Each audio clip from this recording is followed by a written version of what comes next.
વર્ષ 2011માં રાંદેર વિસ્તારમાં પોતાના જ સગા પિતાની નિર્મમ હત્યા કરી માતા ઉપર જીવલેણ હુમલો કરી ફરાર આરોપી પુત્ર મોહમ્મદ ઇમરાન ઉર્ફે ગુડ્ડુને પોલીસે બિહારના મુઝફ્ફરપુર જિલ્લાના ઐરઈ રામપુર ગામથી ઝડપી લીધો છે. સુરત શહેર ક્રાઇમ બ્રાન્ચે 15 વર્ષ જૂના ચકચારી મર્ડર કેસનો ભેદ ઉકેલી નાખ્યો છે. વર્ષ 2011માં રાંદેર વિસ્તારમાં પોતાના જ સગા પિતાની નિર્મમ હત્યા કરી અને માતા ઉપર જીવલેણ હુમલો કરી ફરાર થયેલો આરોપી પુત્ર મોહમ્મદ ઇમરાન ઉર્ફે ગુડ્ડુને પોલીસે બિહારના મુઝફ્ફરપુર જિલ્લાના ઐરઈ રામપુર ગામમાંથી દબોચી લીધો છે. આ ઘટનાની વિગત એવી છે કે વર્ષ 2011માં રાંદેરના ભરૂચી ભાગળ વિસ્તારમાં મોહમ્મદ અતાઉર રહેમાન શેખ તેમના પરિવાર સાથે રહેતા હતા.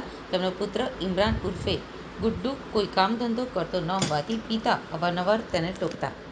આ ઘટનાના દિવસે વહેલી સવારે 5 થી 6 વાગ્યાના સુમારે પિતા પુત્ર વચ્ચે પૈસા અને કામ બાબતે ઉગ્ર બોલાચાલી થઈ હતી. પિતાએ ગુસ્સામાં આવીને ઇમરાનને ઘર છોડીને ચાલ્યો જા તેમ કહેતા જ ઇમરાન આવેશમાં આવી ગયો હતો અને પિતાની હત્યા કરી હતી. ગુસ્સામાં અંધ ઇમરાને રસોડામાંથી રોટલી શેકવાનો લોખંડનો ચીપિયો ઉઠાવ્યો અને તેણે પોતાના પિતાના પેટ, ગરદન અને હાથ ઉપર એક પછી એક ઉપરા છાપરી ઘા ઝીંકવાનું શરૂ કર્યું હતું. પિતા લોહીલુહાણ હાલતમાં ફસડાઈ પડ્યા હોવા છતાં પુત્રનું હૃદય પીગળ્યું. પિતાને બચાવવા વચ્ચે પડેલી પોતાની જન્મદાત્રી માતા ઉપર પણ તેણે જીવલેણ હુમલો કર્યો હતો. માતા પિતાને અધમોઈ હાલતમાં છોડી રૂમને બહારથી તાળું મારી તે ત્યાંથી ફરાર થઈ ગયો હતો. આ હુમલામાં પિતાનું મોત નીપજ્યું હતું.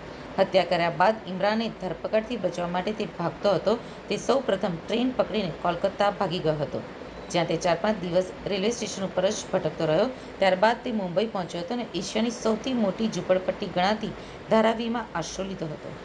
અહીંયા તેણે પોતાની અસલી ઓળખ છુપાવી હતી અને કેટરિંગના વ્યવસાયમાં મજૂરી કામ કરવા લાગ્યો હતો. છેલ્લા 15 વર્ષથી તે મુંબઈમાં સામાન્ય મજૂર તરીકે રહી પોલીસની નજરથી જ